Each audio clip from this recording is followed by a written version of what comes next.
রাজনীতি রে ভাই, রাজনীতি।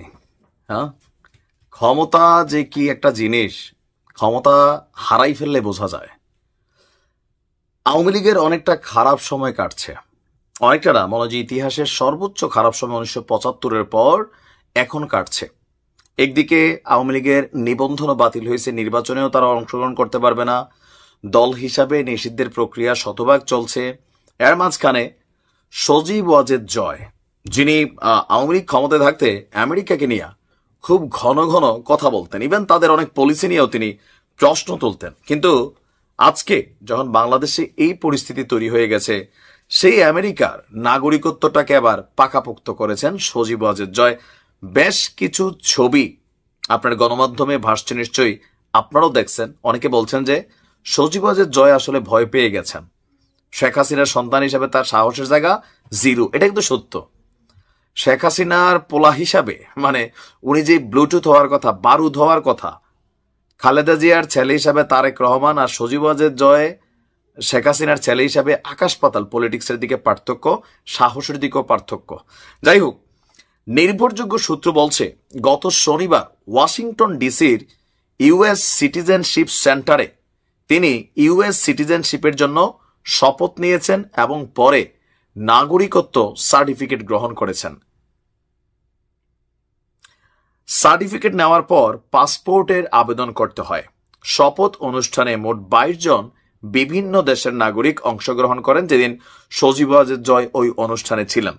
ওই শপথ অনুষ্ঠানে সজীব ওয়াজেদ জয়ের পাশাপাশি আরো 2 জন বাংলাদেশীও উপস্থিত ছিলেন, তারাও শপথ নিয়েছেন। শপথ অনুষ্ঠানে উপস্থিত একজন বলছেন, যারা বাংলাদেশী তারা বলছেন যে জয় তার একজন আইনজীবী সঙ্গে নিয়ে এসেছিলেন। শপথ অনুষ্ঠানে প্রথমে ইংরেজি এ অক্ষরে দেশের পরে বি অক্ষরের দেশ বাংলাদেশের নাম ডাকা হয়। যে 3 জন বাংলাদেশী এই শপথ নিয়েছেন, তাদের মধ্যে সজীব ওয়াজেদ জয় ছিলেন সিরিয়ালে থাকা দ্বিতীয়তম ব্যক্তি। দর্শক, আপনার 2018 সালে 24শে এপ্রিল সজীব ওয়াজেদ জয়ের একটি স্ট্যাটাস আজকের দিনে আবারও ভাইরাল। তিনি তার ভেরিফাইড ফেসবুক পেজে তখন দাবি করেছিলেন যে সবার অবগতির জন্য জানিয়ে রাখি, আমার কোনো বিদেশি পাসপোর্ট নেই। যুক্তরাষ্ট্রে আমার স্থায়ীভাবে বসবাসের অনুমতি আছে, কিন্তু পাসপোর্ট নেই। এখন তিনি নাগরিকত্ব যেহেতু নিয়েছেন, পাসপোর্টও নেবেন, এটা 100%।